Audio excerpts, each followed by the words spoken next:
wanted to go over a quick 5-minute pre-run routine. These are just going to be some quick, easy mobility and activation movements that are going to help you get ready to run and feel good from the first steps out the door. We've got cat and cow, we've got some ankle mobility, we've got the hip flip-flop, it's my favorite. We've got some straight leg glute activations, air squats, and last but not least, we have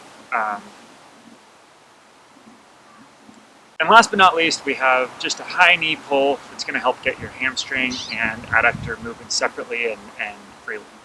Let's warm up. Let's do it. So we're going to start off with about 45 seconds of the cat-cow stretch. So Ian, what's this going to do for you? Yeah, so cat and cow feels particularly good for tall people with long backs like me. So really you're just going to stretch like that and then squeeze your low abs to arch your back up. So squeezing your low abs should create some space in your low back. You're going to get a nice round arch and it should activate your low abs too. So you're getting stretch on both sides there.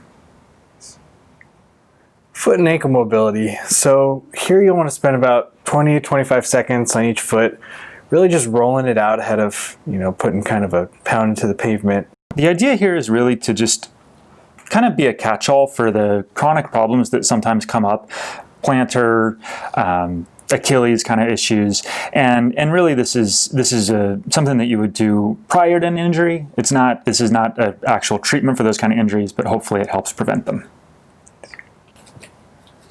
All right, the hip flip-flop, my favorite. So this really gets into the glutes, and you can see as I'm going back and forth, you can either use your hands on the ground, or you can do it with your hands in the air. That's going to engage your abs a little bit more. You can reach around and stretch through your glute too as you do this. It's just going to be a general hip socket, glute, hip flexor kind of stretch that really feels good. The high knee pull. So here you want to spend about 45 seconds or so alternating legs, really just driving your knee up straight into your chest and pulling back and really just stretching out that leg. You can see as John's doing this, his left leg there. He's pretty unbalanced. Does a great job keeping his right foot dorsiflexed. Left toes are hanging down. So just like you see on the right foot here, you want to put toes up to your shin, and you really want to focus on being tall and strong through that plant leg. Straight leg raises.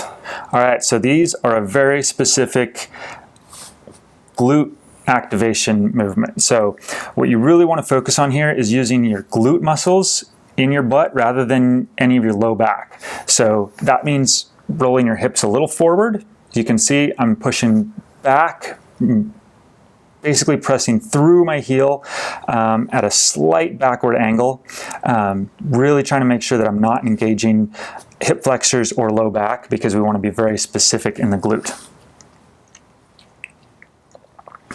So finish it up with 45 seconds to a minute of a really simple one, just an air squat. And this is just up and down. And the things that you really want to focus on are getting full squat depth and standing all the way straight each time. And really focus on maybe spending 1 to 2 seconds at the bottom of each squat too before coming back up. The bottom of the squat is really determined by how deep you can go before your heels come off the ground. So you don't want to come up on your toes, but you want to maximize your mobility. Well, I feel pretty warmed up, so I think it's time to go out for a run. Let's hit it.